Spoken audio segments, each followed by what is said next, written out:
Hello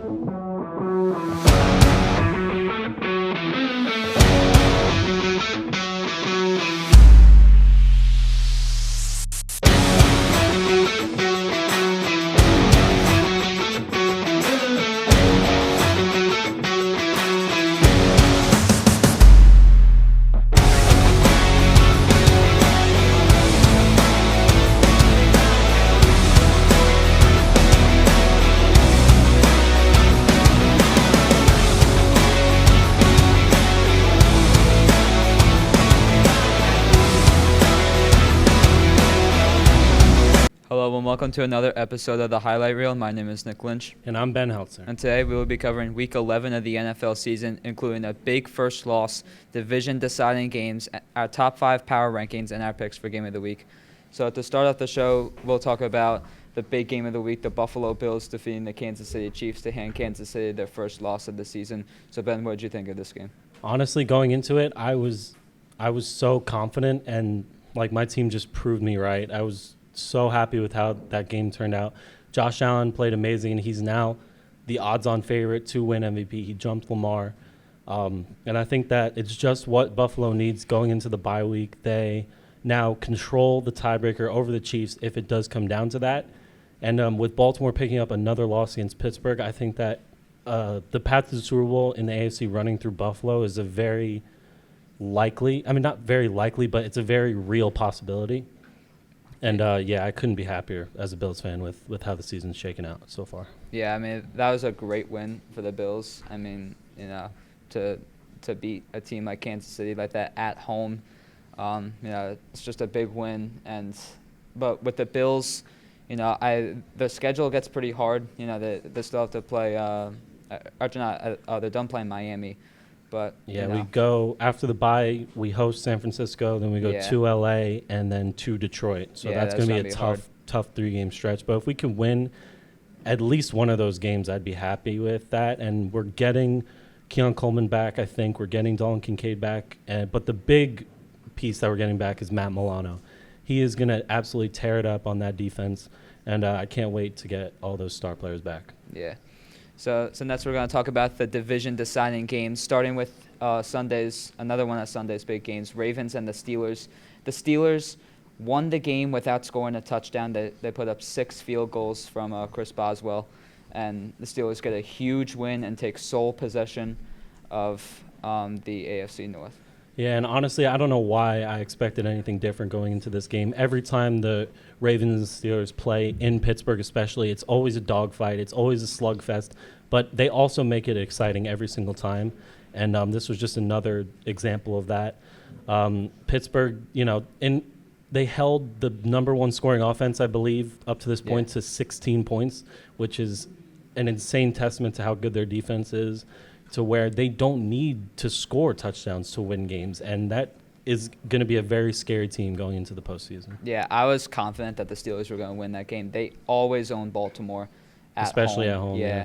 So, with Mike Tomlin's mentality, like he doesn't lose to Baltimore. No, never. And he's going to at least split with them and put on a great show doing it. However, the division game that I'm more interested in is Philly and Washington, because those two are locked into a dogfight for the NFC East. And I think that they do play again in Washington, which is at some point later on, which is a great opportunity for Washington to, get back at them. But right now, Philly is looking really, really tough to beat. Eagles have won 5 straight, but I think we all need to calm down a little bit on Jaden Daniels. Last week in that Steelers game, he was good, but it just when he goes to Philadelphia on Thursday night, and he's just not the Jaden Daniels we've been seeing. He's all definitely season. Starting to look more and more like a rookie as the season goes on. But it doesn't even matter because he's still the best. He's probably still the best quarterback in this class. Bo Nix, though. Shout out Bo Nix. He's been playing amazing. But I think Daniels will end up with Offensive Rookie of the Year. And maybe a division title, maybe, if they beat Philly when they play again. It's going to be hard. They're, I think, 2 games down to Philly now. So. Yeah, they are. But, they might be able to come back. They'll probably get a wild card spot at the very least. All right, so we're going to move on to our top 5 power rankings now, heading into Week 12. So at number 5, the Philadelphia Eagles jump into the top 5. of our power rankings. Like I said, they've won 5 straight. Saquon Barkley just looks so good behind the quarterback. Offense player of the year front runner. Yeah. For me, he jumped Derrick Henry this week. I agree. So number 4, we have the Pittsburgh Steelers with that big divisional win against Baltimore. Number 3, we have the Kansas City Chiefs, who fell down after their first loss, after being number 1 for pretty much the whole season. The Buffalo Bills at number 2 with, the team who beat the Kansas City Chiefs. And then at number 1, the Detroit Lions. The Lions, from where they started in 2021, when, they had that 3-win season, like it's almost impossible to believe that, like, what a long way they've come since then. It's so amazing. I love to see them succeed. They're probably the team that, I root for the most in the NFC. But a lot of movement overall in the top 5, which is great to see. Hopefully we can continue that trend next week. Because in past weeks, there's not been a lot of movement, but with the Chiefs losing and the Ravens dropping another game, the Steelers beating them, I think that it's up for grabs at this point. Yeah. So now we're going to move on to Game of the Week. So Ben, what's your pick for Game of the Week? There were so many good games, but I would have to go with that Sunday night game that I believe got flexed to Sunday night. It did. It was supposed to be it was supposed to be Jets Colts. I'm pretty sure, but that game between the Bengals and the Chargers was absolutely amazing to watch. Chargers jumped on them early, but the Bengals stormed all the way back, only to lose in the final few minutes. Justin Herbert, he's been playing amazing so far. I think that this is easily the best year of his career. People were starting to write him off a little bit, but he came back with a vengeance. But the quarterback I want to talk about from that game is Joe Burrow. I think I'm going to go on record here and say that if the Bengals were 7-4 instead of 4-7, he'd be the odds-on favorite to win MVP. He is leading the league in passing yards, leading the league in passing touchdowns. I believe he only has 4 or 5 interceptions. He's playing exceptional thus far, and I think that it's really unfortunate that the Bengals have suffered so many horrible losses. Yeah, I just want to say one thing about Cincinnati. They need to fix their defense. They score. It's the reason for their losses. You see them scoring 30 points every game and losing. That's because of the defense. Mm-hmm. But my pick for Game of the Week is going to be what was supposed to be Sunday Night Football, the Colts and the Jets. I mean, yes, even though it was heading into a game where 2 teams who are under 500, but that was pretty entertaining. I mean, Anthony Richardson getting back to the starting quarterback for the Colts. Aaron Rodgers continued to struggle for the Jets. But, it's a good win for Indianapolis, great win for Anthony Richardson. And, I want to see where Yes, same old Jets lose again, but, that'll be it. Well, that's it for us on the NFL. But up next is Smitty and Jake to talk about college football. Hello and welcome back to College Football on the Highlight Reel. Another week of games to cover as we get closer and closer to the college football playoff. First, Smitty, let's just talk about a top 25 SEC matchup, South Carolina versus Missouri. Yep, South Carolina looked pretty dominant in the first half. They had a few explosive plays from Nick Harbor and the tight end Joshua Simon. Just a good first half for South Carolina. Let's talk about it. Yeah, 21-6 for South Carolina, so looked like a dominant start. Joshua Simon's been very good for them. I think he's been the biggest receiving threat all year. But, yeah, great tight end for them this year. Yep. But a big shift in momentum in the second. Yes, but skipping right to the fourth quarter, Brady Cook kept Missouri in the game pretty much the whole entire game. By the fourth quarter, the Tigers had taken the lead 22-21. Yeah, Brady Cook, I mean, if he didn't play, I was saying the South Carolina would have had a much easier game if he didn't play, but definitely an impact maker. Kept them in the game 22-21. Just a big momentum shift here, Lenora Sellers did answer, threw a pass to Michael Smith. They did miss the 2-point, but big game for him. 353 passing yards, 5 touchdowns for Lenora Sellers. What a game. Huge game for him. That's like Heisman numbers. Yeah. But huge game for him. Star wide receiver Luther Burden had that one-hand grab for Missouri to give them the 30. Catch. What? No, I was just saying what a catch. Give them the lead 30-27 with the lead with 1 minute left. Lenore Sellers and the Gamecocks marched down the field within the minute and pitched to Raheem Sanders, their star running back, which got them the game winner. Yeah, just so many momentum shifts in that second half. Obviously, Brady Cook got them back in the game, and then down with a minute left, you didn't know what was going to happen. But the Gamecocks marched all the way to the end zone, and Raheem Sanders, who has been as good as any other running back in the SEC all year, got them the game-winning touchdown. Yeah, So, and I know, Jake, you're a South Carolina fan. How did it feel for you to get a team? I know you're ranked now, but a ranked win over a higher seed team. I didn't watch the game, but they've been doing great. I knew they could do it. They beat Texas A&M by a landslide 2 weeks ago. Should have beat LSU. Should have beat Bama. Really, we're looking at a playoff caliber team, but yeah, that's my thoughts on that. All right, I agree with you. Moving into our next game, we have Georgia versus Tennessee. This was a must-win game for Georgia. Yeah, absolutely. Carson Beck had a rebound game from being awful the last few weeks. He had 347 passing yards and 2 TDs. A pretty good game for him. Just, like we said, a bounce-back game from the past weeks where he's just been brutal. Yeah, without a doubt, he's been awful these past few weeks. 347 passing yards. Definitely a great way to bounce back. And the whole team knew, they had to win this game. They had 2 losses. So if they did lose, they probably would have been out. Yeah. It was close at halftime, 17-17. But Georgia's defense stepped up big in the third and the fourth quarter, stopping Tennessee for zero scores, which was a great second half for Georgia's defense. Yeah, great second half for them. That's what they needed. The Georgia defense is so great, and when they're playing good, even if Carson Beck, we saw, even if Carson Beck isn't playing good, the Georgia defense can still carry them to a win. Yeah, I agree. But we're now looking at a lot of SEC teams in playoff contention. Yep. We got Texas, Alabama, Georgia, Ole Miss, Tennessee, even South Carolina. If they convincingly win against Clemson, they could make their way in with 3 losses. Texas A&M even, but a lot of SEC teams looking to make the playoffs. Yeah, that's more than half from the SEC in the playoff. Yeah, and then I know we have those the top 4 is 3 Big Ten teams, Yep. but sort of that middle range, the It's SEC all is so SEC. good. They all kind of lost to each other. And so.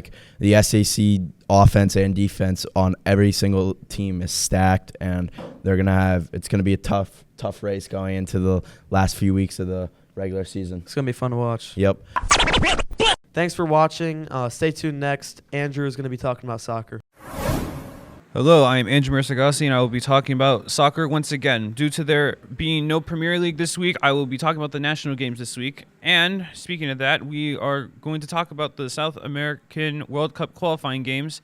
There have been upsets during this week. I will be covering 2 games apiece. And if you want upsets, I will provide upsets, as Ecuador were able to provide a powerful victory against Bolivia 4-0, mind you, which is pretty impressive coming from Ecuador, but not surprising from Bolivia, because Bolivia just sucks in general. I don't know what to tell you. And Ecuador have blowing proportions out of the water, as they are still hanging on in the top 5 of the qualifying race. So with their second game, for being 2-2, they were able to upset Colombia out of all the teams. Yes, Colombia, the second place team in the 2024 Copa America, 1-0, which I did not see that coming at all. And even though it was only 1-0 in the 7th minute of the game, it came as a shock, as Colombia weren't able to score at all. And I'm surprised about the Ecuadorian defense. So I give hats off to Ecuador for providing their strong offense and defense, and hopefully they can do something in the next World Cup. They'll probably provide more upsets along the way. So for Argentina, what did they do? Well,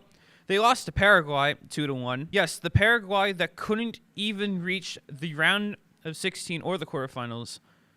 They lost to them 2-1. Martinez couldn't really save this at all. I know he really pulled it off, but he was not able to do that at all. However, he did able to pull off against their next game, where they won against Peru 1-0, where this time Martinez was actually able to make Argentina win. Like I said, Argentina, I have a feeling after their 2024 Copa America, I feel like is going to slow down, just because, well, let's just say after the whole injury with Messi and everything. He's still recovering. He's still going to Inter Miami. I still have a feeling that they might tend to slow down a little bit, or maybe it's just me, but we'll see in the near future.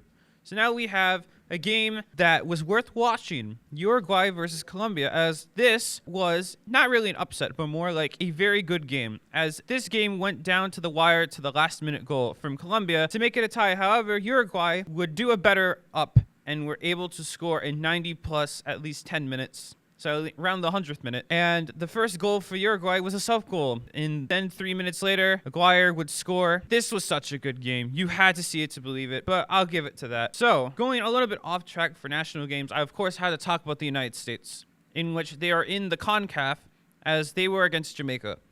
Now, after seeing how I went to Mexico the last time and they lost, I was not expecting much, as our team usually doesn't do good. However, we were able to score in this game. We scored only once. The final score in the first leg, yes, the first leg, was 1-0. Nothing happened except for the first 5 minutes of the game where they eventually scored. So, could they eventually score in the second leg? Yes, they can, because they won against Jamaica again 4-2, as they were actually able to score and keep their lead, even though one of those goals was an own goal by Jamaica. However, I'm actually shocked that the United States has actually won twice in a row, as usually we just tend to lose a lot. But the United States soccer team is officially going to the semifinals in the CONCACAF. So now we will have our standings for the South American qualifiers. And first, we have Argentina with 25 points. Second, Uruguay with 20 points. Third is Ecuador with 19. Fourth is Colombia with 19. And fifth is Brazil with 18 points. So yeah, really, these 2 weeks have shown that the top five have really changed. Ecuador has now pushed into third instead of fourth. Colombia has now fallen from second to fourth. And Uruguay is now second now instead of becoming third. Now, we might not know what will happen because the next few games are in March, surprisingly. So we will not know what will happen until then. Thank you for watching, but don't go anywhere, as Rocco and Matt are talking about the NBA. Hello and welcome back to the highlight reel. Today we'll be covering a couple games from the past week as well as some games to come. Rocco, let's get it started. This past Saturday we had the Raptors and the Celtics. The Celtics taking the win on this one. Thoughts? I mean, what else is there left to say? Listen, in real time, at the time of this recording, the Boston Celtics ended up ending the Cleveland Cavaliers' 15-game unbeaten streak. They were 15-0 to start. Look, the Boston Celtics, they're exactly who we thought they are. They've gotten a lot better since last season, and they won the championship. So that's a pretty high bar you're setting for yourself. But you look at Boston. Listen, the whole team is good. We know this. And against a team like the Raptors, we shouldn't expect anything less. This is who the Boston Celtics are. They are the NBA champions. They are the king of the hill, the top of the mountain. This is what they want to accomplish, and still much more for them to come. Moving on, Sunday we got the Knicks versus the Nets. Knicks taking the win on this one. Thoughts? Jalen Brunson owns the Nets. What else is there left to say? Look, Jalen Brunson is finally catching fire. We see this in real time. They just defeated the Phoenix Suns, which I'll talk about at some point soon. The Suns, listen, they're good. I know they're missing KD and Bradley Beal, but that's not to say they aren't a good team without them. The Knicks are meshing, and they're starting to really just gel together as a unit. Just that dangerous power that they got inside of them. And I can't wait to see more of it. Karl Anthony Towns again. He delivers. What else? Like, there's nothing else to say about the Knicks until they collapse. This is who the Knicks are. They've changed their identity. They found their coach. They found their general manager. Their president of operations. They found their team. They found their guy. This is what the Knicks want to do, and this is just who's going to stop them. It could be Boston. It could be Cleveland, but I'm not convinced. They're going to have to prove it to me first. Another win for the Knicks on Monday against the Wizards. Any thoughts on this one? It's the Wizards, but that's not to say the Wizards don't have some talent. But again, the Knicks, they win time and time again. This is what the Knicks have in store for the rest of the NBA. They want us to just embrace the New York winning mentality because New York hasn't seen winning basketball in a while. And no, the Nets don't count because they're not part of the market. But listen, the Knicks, we know who they are. And they have an identity. That's the most important thing. A lot of NBA teams do not have an identity, and that is where you're in no man's land. The Knicks, they're elite. What else is there left to say? And we'll talk about them shortly, momentarily. But time to move on with this next game between two very mid teams. Next up, we got the Bulls and the Bucks. Bucks with the win on this one. Both teams are poorly coached. I mean, what else is there? The Bucks, look, I get it. Doc Rivers, he's a former champ. He's not a good coach. Damian Lillard, is he washed? I don't know. He might be old. The Bulls are a coach away from being good. Josh Giddey has done well. Zach LaVine has done well. So many players on this Bulls team, they have it right there. But Billy Donovan is not a good coach, and that could be a problem. Next up, we got the Knicks versus Suns. You were talking about this earlier a bit, but any more thoughts? I love the New York Knicks. I really love the New York Knicks. I love this team. Brunson and Cat, both over 30 points against a very good team. And like we said earlier, the Knicks, they are blowing the best teams out. They should have beaten the Cavaliers and done what Boston should have done way before they did. But look, again, just another Knicks win. What else is there left to say? Final game from last week is the Hawks and the Warriors. Warriors with the win on this one. Steph Curry, man, he is just ageless. He is timeless, for he is a legend. Steph Curry, the Warriors, you could argue, are the best team in the Western Conference, and that is saying something because there's a lot of good teams in the West. The Thunder, the Nuggets, the Timberwolves are obviously still there. Everybody in the West is competitive, but overall, I like what the Warriors have done, and some great games coming up ahead. Let's talk about that. We got the Knicks and the Jazz coming up. What are your thoughts on this one? Look, the Knicks should win, and the Grizzlies should win. These are two teams that are hot, two teams on a roll. The Jazz and the Bulls still have a lot left to prove, and we'll see what happens there. I expect the Knicks and the Jazz to take it. That's up for us today, but next up is Myles and Luke on some more information on the NBA. Welcome to the highlight reel. Today we'll be talking about more of the NBA. To start, we'll be talking about some injuries. So Chet Holmgren suffered a hip fracture, and he'll be out 8 to 10 weeks. Luke, how do you think this affects the Thunder? I think it affects them a lot, actually. It wouldn't be as much if Hartenstein was healthy, but now they're without their two best centers, and I think that's a major effect to them because I don't even know who's going to be playing center for them right now. Yeah, they just flat out do not play a center. Yeah, I think that's why it'll affect them a lot. Yeah, it's very small ball lineup, Mike D'Antoni type lineup here. Yeah. And next injury we're talking about is Paulo Banchero, and he's out 4 to 6 weeks. How does this affect the Magic? Well, I mean, they're without their star player, and it's a little bit different with the Magic's case instead of the Thunder because Paulo really is their team. I mean, he's just a fantastic all-around player, and this is going to put a lot of stress on Franz Wagner and Jalen Suggs to really produce scoring-wise. So moving on, the Pelicans' whole team might as well be injured. Jose Alvarado's injured. Zion, no surprise, is injured. C.J. McCollum's injured. Jordan Hawkins is injured. Herb Jones is injured. And DeJounte Murray's injured. So they really do not have any depth.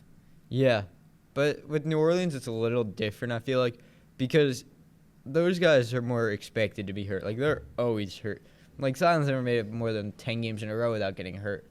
McCollum's always hurt. So, like, it's more of expecting those guys to get hurt and being lucky if they don't than the other teams. Yeah, we hear every year how, Zion's going to lose weight. He's going to lose the weight. He's never going to lose the weight. He's just going to remain being just tired and, he's just a terrible, terrible person at saying he's going to lose the weight, but he just never does.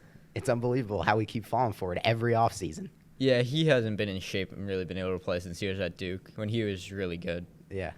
Every time he plays, he's really good. It just doesn't happen that often. Yeah. And next, the Warriors have been off to a really good start. Pretty much their entire team is playing well. Andrew Wiggins has been good. Buddy Hield has been really good for them. Steph Curry might still be one of the best scorers in the league. Every year, you feel like you might take a step back, and it just doesn't happen. They're really deep now. Yeah, they're a deep team. They have Curry. Curry has been pretty good this season. I'm not going to say that he's been 2016 form Curry, but he's been all right. The person that I really thought was going to take a step up this season has not taken a step up, which is Jonathan Kuminga, but the rest of the team has played phenomenal. Buddy Hield, he's averaging 17. Andrew Wiggins, he's averaging 14, and they've just been really good. Yeah, I agree. Yeah, so going on to the Milwaukee Bucks, they are off to a terrible start. They're at 5-9. Giannis has had to do everything for this team. He's had to play point guard. He's had to play center. He might as well just try and be like LeBron out there, and they're just not doing well. I think they'll end up being fine. I wouldn't worry about Milwaukee. Like, Giannis might be the best player in the NBA. Dame Lillard was like been a real issue for them. I feel like they trade a lot to get him when he was averaging 30 a game in Portland, and he just hasn't been that good. I think he'll be better. Chris Middleton will come back from injury. They'll figure it out. They're a good team. I'm not worried about them. There's one team that I'm worried about a lot more than them, and that's the Philadelphia 76ers. They've just been terrible. They're like 2-11 now. 2-11. And Terrible. like, this is with Paul George, you expected to be hurt. So him being hurt at the beginning of the year, and Embiid, you knew was going to be hurt. He's always hurt. The surprising one being hurt is Maxey, but they've had at least one or two of those guys in every game, and they've lost to everyone. Yeah. Like, I feel like one of those guys, if you have Embiid, George, or Maxey, should be able to beat some teams that they've lost to. Yeah, you notice a theme with these teams that get off to slow starts. Nick Nurse, not a very good coach. And with the Milwaukee Bucks, what was going through their mind when they hired Doc Rivers as their head coach? And what was also going through their mind when they hired Darvin Ham as their assistant coach? They have done absolutely nothing in their NBA coaching career. Well, Doc Rivers won the championship, but he was carried.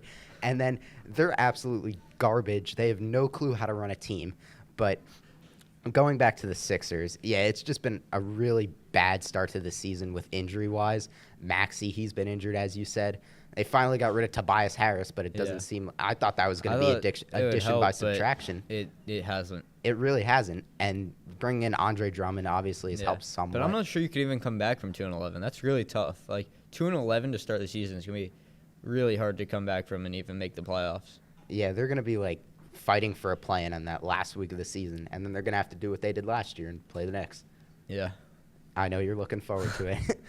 Well, that's all we have for you on the highlight reel this week. We'll see you next week.